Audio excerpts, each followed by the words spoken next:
மத்தேயு எழுதியபடி நம் ஆண்டவராகிய இயேசு கிறிஸ்துவின் திருப்பாடுகள் அதிகாரம் 26 இறை வசனங்கள் 14 முதல் அதிகாரம் 27 இறை வசனங்கள் 66 வரை. பன்னிருள் ஒருவனாகிய யூதாஸ் இஸ்காரியத்து தலைமை குருவிடம் வந்து, இயேசுவை உங்களுக்கு நான் காட்டி கொடுத்தால் எனக்கு என்ன தருவீர்கள் என்று கேட்டான். அவர்களும் 30 வெள்ளிக்காசுகளை எண்ணி அவனுக்கு கொடுத்தார்கள். அது முதல் அவன் அவரை காட்டி கொடுப்பதற்கு வாய்ப்பு தேடிக்கொண்டிருந்தான். புளிப்பச்ச அப்ப விழாவின் முதல் நாளில் சீடர்கள் இயேசுவை அணுகி வந்து, நீர் பாஸ்கா விருந்துண்ண நாங்கள் எங்கே ஏற்பாடு செய்ய வேண்டும் என விரும்புகிறீர் என்று கேட்டார்கள். இயேசு அவர்களிடம், நீங்கள் புறப்பட்டு நகருக்குள் சென்று இன்னாரிடம் போய், எனது நேரம் நெருங்கி வந்துவிட்டது, என் சீடர்களோடு உம் வீட்டில் பாஸ்கா கொண்டாடப் போகிறேன் என போதகர் கூறுகிறார் என சொல்லுங்கள் என்றார். இயேசு தங்களுக்கு பணித்தபடியே சீடர்கள் செயல்பட்டு பாஸ்கா விருந்துக்கு ஏற்பாடு செய்தார்கள். மாலை வேளையானதும் அவர் 12 பந்தியில் அமர்ந்தார். அவர்கள் உண்டு கொண்டிருந்த பொழுது அவர், உங்களுள் ஒருவன் என்னை காட்டி கொடுப்பான் என உறுதியாக உங்களுக்கு சொல்கிறேன் என்றார். அப்பொழுது அவர்கள் மிகவும் வருத்தமுற்றவர்களாய், ஆண்டவரே, அது நானோ நானோ என ஒவ்வொருவரும் அவரிடம் கேட்கத் தொடங்கினார்கள். அதற்கு அவர், என்னுடன் பாத்திரத்தில் தொட்டு உண்பவனே என்னை காட்டி கொடுப்பான். மானிட மகன் தம்மை பற்றி மறைநூலில் எழுதியுள்ளபடியே போகிறார். ஆனால் ஐயோ, அவரை காட்டி கொடுப்பவனுக்கு கேடு. அம்மனிதன் பிறவாதிருந்தால் அவனுக்கு நலமாயிருந்திருக்கும் என்றார். அவரை காட்டி கொடுத்த யூதாசும், ரபி, நானோ என அவரிடம் கேட்க இயேசு, நீயே சொல்லிவிட்டாய் என்றார். அவர்கள் உணவருந்து கொண்டிருந்த பொழுது இயேசு அப்பத்தை எடுத்து கடவுளை போற்றி அதை பிட்டு சீடருக்கு கொடுத்து, இதை பெற்று உண்ணுங்கள், இது எனது உடல் என்றார். பின்பு கிண்ணத்தை எடுத்து கடவுளுக்கு நன்றி செலுத்தி அவர்களுக்கு கொடுத்து, இதில் உள்ளதை அனைவரும் பருகுங்கள், ஏனெனில் இது எனது உடன்படிக்கையின் இரத்தம், பலருடைய பாவ மன்னிப்புக்காக சிந்தப்படும் இரத்தம். இனிமேல் என் தந்தையின் ஆட்சி வரும் அந்நாளில்தான் நான் உங்களோடு திராட்சை பழ ரசத்தை குடிப்பேன். அதுவரை குடிக்க மாட்டேன் என நான் உங்களுக்கு சொல்கிறேன் என்றார். அவர்கள் புகழ்பாடல் பாடிவிட்டு ஒலிவ மலைக்கு சென்றார்கள். அதன் பின்பு இயேசு அவர்களிடம், இன்றிரவு நீங்கள் அனைவரும் என்னை விட்டு ஓடி போவீர்கள். ஏனெனில் ஆயரை வெட்டுவேன், அப்போது மந்தையில் உள்ள ஆடுகள் சிதறடிக்கப்படும் என்று மறைநூலில் எழுதியுள்ளது. நான் உயிருடன் எழுப்பப்பட்ட பின்பு உங்களுக்கு முன்பே கலிலேயாவுக்கு போவேன் என்றார். அதற்கு பேதுரு அவரிடம், எல்லோரும் உம்மை விட்டு ஓடி போய்விட்டாலும் நான் ஒருபோதும் ஓடி போக மாட்டேன் என்றார். இயேசு அவரிடம், இன்றிரவில் சேவல் கூவும் முன் மும்முறை நீ என்னை மறுதலிப்பாய் என உறுதியாக உனக்கு சொல்கிறேன் என்றார். பேதுரு அவரிடம், நான் உம்மோடு சேர்ந்து இறக்க வேண்டியிருந்தாலும் உம்மை ஒருபோதும் மறுதலிக்க மாட்டேன் என்றார். அவ்வாறே சீடர்கள் அனைவரும் சொன்னார்கள். பின்னர் இயேசு சீடர்களிடம் கெத்சமனி என்னும் இடத்திற்கு வந்தார். அவர், நான் அங்கே போய் இறைவனிடம் வேண்டும் வரை இங்கே அமர்ந்திருங்கள் என்று அவர்களிடம் கூறி பேதுருவையும் செபெதாயின் மக்கள் இருவரையும் தம்முடன் கூட்டி சென்றார். அப்போது அவர் துயரமும் மன கலக்கமும் அடையத் தொடங்கினார். அவர், எனது உள்ளம் சாவு வருமளவுக்கு ஆழ்துயரம் கொண்டுள்ளது. நீங்கள் என்னோடு இங்கேயே தங்கி விழித்திருங்கள் என்று அவர்களிடம் கூறினார். பிறகு அவர் சற்று அப்பால் சென்று முகக்கப்புற விழுந்து, என் தந்தையே, முடிந்தால் இத்துன்பக் கிண்ணம் என்னை விட்டு அகலட்டும். ஆனாலும் என் விருப்பப்படி அல்ல, உம் விருப்பப்படியே நிகழட்டும் என்று கூறி இறைவனிடம் வேண்டினார். அதன் பின்பு அவர் சீடரிடம் வந்து அவர்கள் உறங்கிக் கொண்டிருப்பதைக் கண்டு பேதுருவிடம், 1 மணி நேரம் கூட என்னோடு விழித்திருக்க உங்களுக்கு வலுவில்லையா? உங்கள் மனம் ஆர்வமுடையதுதான், ஆனால் உடல் வலுவற்றது. எனவே சோதனைக்கு உட்படாதிருக்க விழித்திருந்து இறைவனிடம் வேண்டுங்கள் என்றார். மீண்டும் சென்று, என் தந்தையே, நான் குடித்தால் அன்று இத்துன்பக் கிண்ணம் அகல முடியாதென்றால் உமது திருவுள்ளப்படியே ஆகட்டும் என்று 2ஆம் முறையாக இறைவனிடம் வேண்டினார். அவர் திரும்பவும் வந்தபோது சீடர்கள் உறங்கிக் கொண்டிருப்பதைக் கண்டார். அவர்களுடைய கண்கள் தூக்க கலக்கால் இருந்தன. அவர்கள் அவரை விட்டு மீண்டும் சென்று மறுபடியும் அதே வார்த்தைகளை சொல்லி 3ஆம் முறையாக இறைவனிடம் வேண்டினார். பிறகு சீடரிடம் வந்து, இன்னும் உறங்கி ஓய்வெடுக்கின்றீர்களா?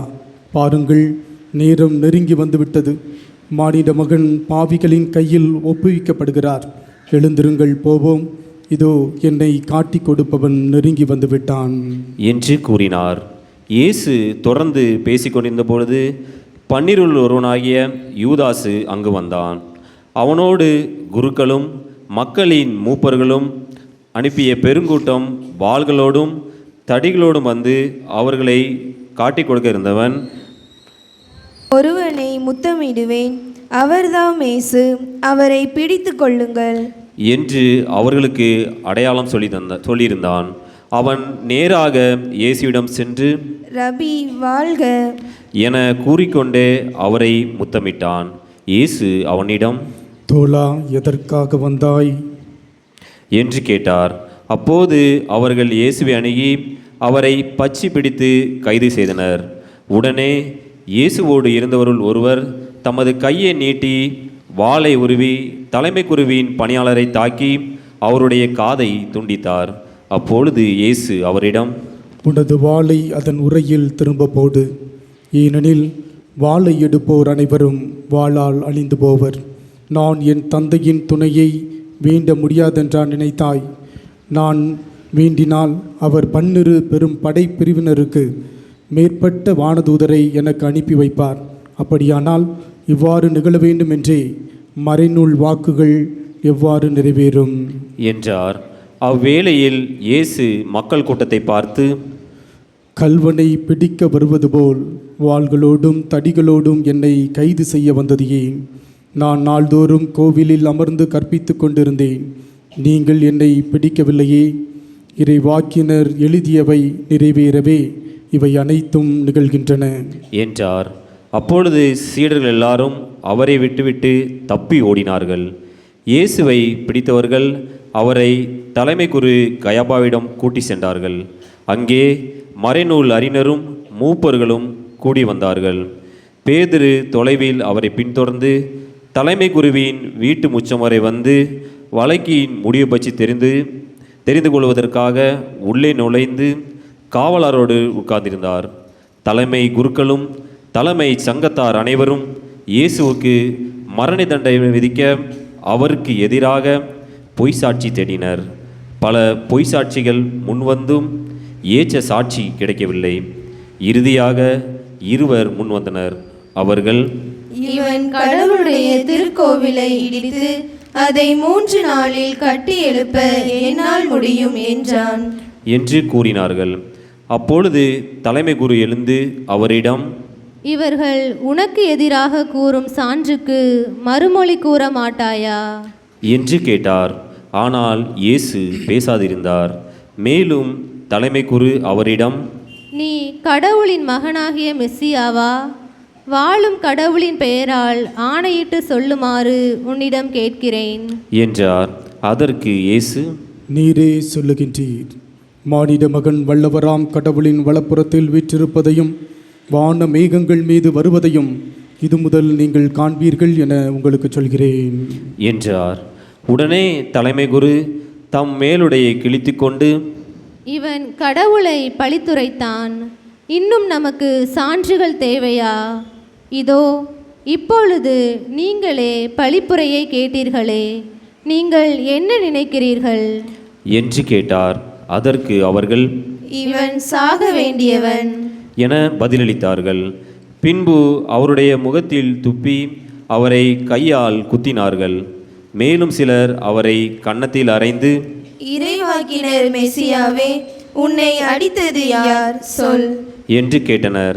பேதுரு வெளியே முற்றத்தில் உட்கார்ந்திருந்தார். பணிப்பெண் ஒருவர் அவரிடம் வந்து, நீயும் கலிலேயனாகிய இயேசுவோடு இருந்தவர்தானே என்றார். அவரோ, நீ சொல்வது என்னவென்று எனக்கு தெரியவில்லை என்று அவர்கள் அனைவர் முன்னிலையிலும் மறுதலித்தார்.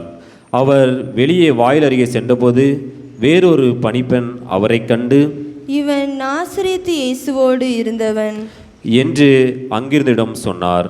ஆனால் பேதுரு, இம்மனிதனை எனக்கு தெரியாது என ஆணையிட்டு மீண்டும் மறுதலித்தார். சற்று நேரத்திற்கு பின் அங்கே நின்றவர்கள் பேதுருவிடம் வந்து, உண்மையாகவே நீயும் அவர்களை சேர்ந்தவனே, ஏனெனில் உன் பேச்சை உன்னை யார் என்று காட்டிக் கொடுக்கின்றது என்று கூறினார்கள். அப்பொழுது அவர், இந்த மனிதரை எனக்கு தெரியாது என்று சொல்லி சபிக்கவும் ஆணையிடவும் தொடங்கினர். உடனே சேவல் கூவிச்சு. அப்பொழுது சேவல் கூவும் முன், நீ என்னை மும்முறை மறுதலிப்பாய் என்று இயேசு கூறியதை பேதுரு நினைவு கூர்ந்து வெளியே சென்று மனம் நொந்து அழுதார்.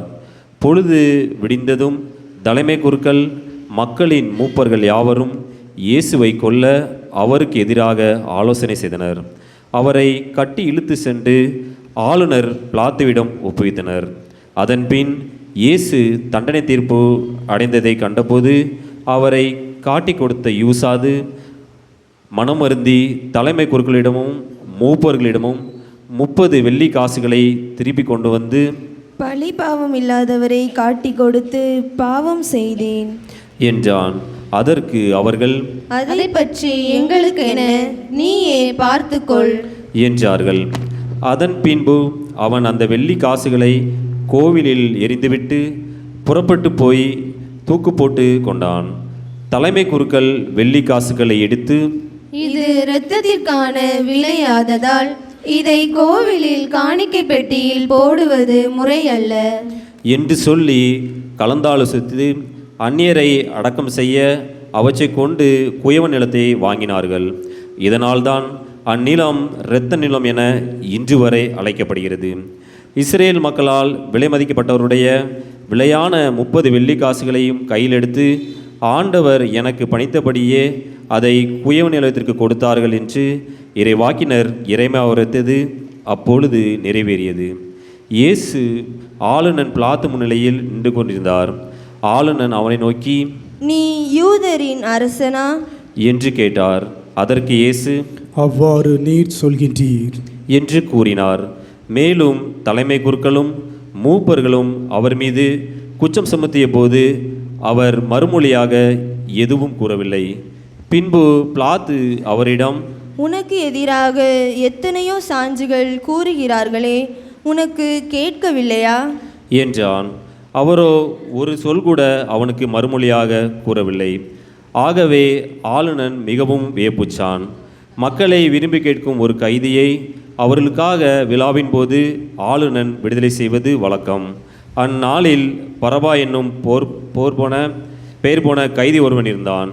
மக்கள் ஒன்று கொண்டிருந்த போது பிலாத்து அவர்களிடம், நான் யாரை விடுதலை செய்ய வேண்டும் என விரும்புகிறீர்கள், பரபாவையா அல்லது மெசியா என்னும் இயேசுவையா என்று கேட்டான். ஏனெனில் அவர்கள் பொறாமையால் தான் இயேசுவை தன்னிடம் ஒப்புவித்திருந்தார்கள் என்பது அவனுக்கு தெரியும். பிலாத்து நடுவர் இருக்கை மீது அமர்ந்திருந்த பொழுது அவனுடைய மனைவி அவனிடம் ஆள் அனுப்பி, அந்த நேர்மையாளரின் வழக்கில் நீர் தலையிட வேண்டாம், ஏனெனில் அவர் பொருட்டு இன்று கனவில் மிகவும் துன்புற்றேன் என்று கூறினார். ஆனால் தலைமை குருக்களும் மூப்பர்களும் பரபாவை விடுதலை செய்ய கேட்கவும் இயேசுவை தீர்த்து கட்டவும் கூட்டத்தினரை தூண்டிவிட்டார்கள். ஆளுநர் அவர்களை பார்த்தபோது, இவ்விருவரில் யாரை விடுதலை செய்ய வேண்டும், உங்கள் விருப்பம் என்ன என கேட்டான். அதற்கு அவர்கள், பரபாவை என்றார்கள். பிலாத்து அவர்களிடம், அப்படியானால் மெசியா என்னும் இயேசுவை நான் என்ன செய்ய வேண்டும் என்று கேட்டான். அனைவரும் சிலுவையில் அறையும், சிலுவையில் அறையும் என்று பதிலளித்தனர். அதற்கு அவர், இவன் செய்த குற்றம் என்ன என்று கேட்டான். அவர்களோ, சிலுவையில் அறையும், சிலுவையில் அறையும் என்றும் இன்னும் உரக்க கத்தினார்கள். பிலாத்து தன் முயற்சியால் பயனேதும் ஏற்படவில்லை, மாறாக கலகமே உருவாகிறது என்று கண்டு கூட்டத்தினரிடம் முன்னிலையில் தண்ணீரை எடுத்து, இவனது இரத்த பலியில் எனக்கு பங்கில்லை, நீங்களே பார்த்து கொள்ளுங்கள் என்று கூறி தன் கைகளை கழுவினான். அதற்கு மக்கள் அனைவரும், இவனுடைய இரத்த பலி எங்கள் மேலும் எங்கள் பிள்ளைகள் மேலும் விழட்டும் என்று பதில் கூறினர். அப்போது அவர் பரபாவை அவர்கள் விருப்பத்திற்கிறங்க விடுதலை செய்தான். இயேசுவை கசையால் அடித்து சிலுவையில் அறையுமாறு ஒப்புவித்தான். ஆளுநனின் படைவீரர் இயேசுவை ஆளுநர் மாளிகையில் கூட்டி சென்று அங்கிருந்த படைப்பிரிவினர் அனைவரையும் அவர் முன் ஒன்று கூட்டினார். அவருடைய ஆடைகளை உரித்து கருஞ்சிவப்பு நிறமுள்ள தளர் அங்கியை அவருக்கு அணிவித்தார். அவர்கள் ஒரு முள்முடி பின்னி அவரது தலையின் மேல் வைத்து அவருடைய வலக்கையில் ஒரு கோலை குடித்து அவர் முன் முழந்தால் படியிட்டு, யூதரின் அரசே வாழ்க என்று சொல்லி ஏளனம் செய்தனர். அவர் மேல் துப்பி அக்கோலை எடுத்து அவருடைய தலையில் அடித்தனர். அவரை ஏளனம் செய்த பின் அவர் மேல் இருந்த தளரங்கியை களைச்சிவிட்டு அவருடைய ஆடைகளை அணிவித்து அவரை சிலுவையில் அறைவதற்காக இழுத்து சென்றனர். அவர்கள் வெளியே சென்றபோது சீரோன் ஊரை சேர்ந்த சீயோன் என்று பெயருடைய ஒருவரை கண்டார்கள். இயேசுவின் சிலுவையை சுமக்கும்படி அவரை கட்டாயப்படுத்தினார்கள். மண்டையோட்டு இடம் என்று பொருள்படும் கொல்கதாவுக்கு வந்தார்கள். இயேசு கசப்பு கலந்த திராட்சை ரசத்தை குடிக்க கொடுத்தார்கள். அவர் அதை சுவைத்து பார்த்த பின் குடிக்க விரும்பவில்லை. அவர்கள் அவரை சிலுவையில் அறைந்த பின்பு குழுக்கள் முறையில் அவருடைய ஆடைகளை பங்கிட்டு கொண்டார்கள். பின்பு அங்கே உட்கார்ந்து காவல் காத்தார்கள். அவரது தலைக்கு மேல் அவரது மரண தண்டனைக்கான காரணத்தை எழுதி வைத்தார்கள். அதில் இவன் யூதரின் அரசனாகிய இயேசு என எழுதப்பட்டிருந்தது. அதன் பின் அவருடைய வலப்புறம் ஒருவனும் இடப்புறம் ஒருவனுமாக இரு கல்வர்களை அவருடன் சிலுவையில் அறைந்தார்கள். அவ்வழியே சென்றவர்கள் தங்கள் தலைகளை அசைத்து, கோவிலை இடித்து 3 நாளில் கட்டி எழுப்புகிறவனே, உன்னையே விடுவித்துக்கொள், நீ இறைமகன் என்றால் சிலுவையிலிருந்து இறங்கி வா என்று அவர்களை பழித்துரைத்தார்கள். அவ்வாறே தலைமை குருக்கள் மறைநூல் அறிஞர்களிடமும் மூப்பர்களிடமும் சேர்ந்து அவரை ஏளனம் செய்தனர். அவர்கள், பிறரை விடுவித்தான், தன்னையே விடுவிக்க இயலவில்லை. இவன் இஸ்ரேலுக்கு அரசனாம். இப்பொழுது சிலுவையிலிருந்து இறங்கி வரட்டும், அப்பொழுது நாங்கள் இவனை நம்புவோம். கடவுளிடம் இவன் உறுதியான நம்பிக்கை கொண்டிருந்தானாம். அவர் விரும்பினால் இப்போது இவனை விடுவிக்கட்டும், நான் இறைமகன் என்றானே என்று கூறினார்கள். அவ்வாறே அவரோடு சிலுவையில் அறையப்பட்டிருந்த கல்வர்களும் அவரை இகழ்ந்தார்கள். நண்பகல் 12 மணி முதல் பிற்பகல் 3 மணி வரை நாடு முழுவதும் இருள் உண்டாயிற்று. 3 மணி அளவில் இயேசு, ஏலி ஏலி லேமா சபக்தானி, அதாவது என் இறைவா என் இறைவா ஏன் என்னை கைவிட்டீர் என்று உரத்த குரலில் கத்தினார். அங்கே நின்று கொண்டிருந்தவர்களுள் சிலர் அதை கேட்டு, இவன் எலியாவை கூப்பிடுகிறான் என்றனர். உடனே அவர்களுள் ஒருவர் ஓடி சென்று கடற்பஞ்சை எடுத்து புளிந்த திராட்சரசத்தில் தைத்து அதை கோலில் மாட்டி அவருக்கு குடிக்க கொடுத்தார். மற்றவர்களோ, பொறு, எலியா வந்து இவனை விடுவிப்பாரா என்று பார்ப்போம் என்றார்கள். இயேசு மீண்டும் உரத்த குரலில் கத்தி உயிர் விட்டார். அனைவரும் முழந்தால் படிக்கிறோம். சிறிது நேரம்.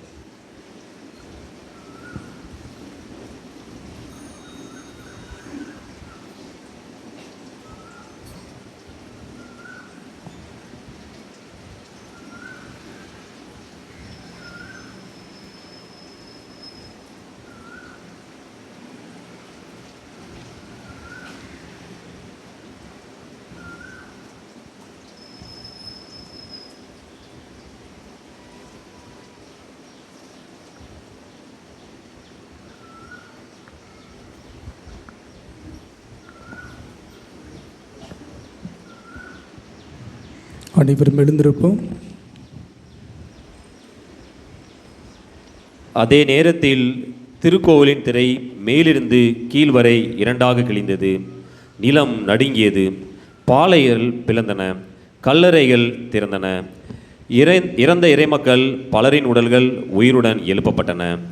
இயேசுவின் உயிர்த்தெழுதலுக்கு பின்பு இவர்கள் கல்லறைகளிலிருந்து வெளியே வந்து எருசலேம் திருநகரத்திற்கு சென்று பலருக்கும் தோன்றினார்கள். நூற்றுவர் தலைவரும் அவரோடு இயேசுவை காவல் காத்தவர்களும் நிலநடுக்கத்தையும் நிகழ்ந்த யாவற்றையும் கண்டு மிகவும் அஞ்சி, இவர் உண்மையாகவே இறைமகன் என்றார்கள். கலிலேயாவிலிருந்து இயேசுவை பின்பற்றி அவருக்கு பணிவிடை செய்து வந்த பல பெண்களும் அங்கிருந்தார்கள். அவர்கள் தொலைவில் நின்று உற்று நோக்கி கொண்டிருந்தார்கள். அவர்களிடையே மகதல மரியாவும் யாக்கோபு யோசேப்பு ஆகியோரின் தாய் மரியாவும் செபதேலின் மக்களுடைய தாயும் இருந்தார்கள். மாலை வேளையானதும் அரிமத்தியா ஊரை சேர்ந்த யோசேப்பு என்னும் பெயர் கொண்ட செல்வர் ஒருவர் அங்கே வந்தார். அவரும் இயேசுவுக்கு சீடராயிருந்தார். அவர் பிலாத்துவிடம் போய் இயேசுவின் உடலை கேட்டார். பிலாத்து அதை கொடுத்துவிட கட்டளையிட்டான்.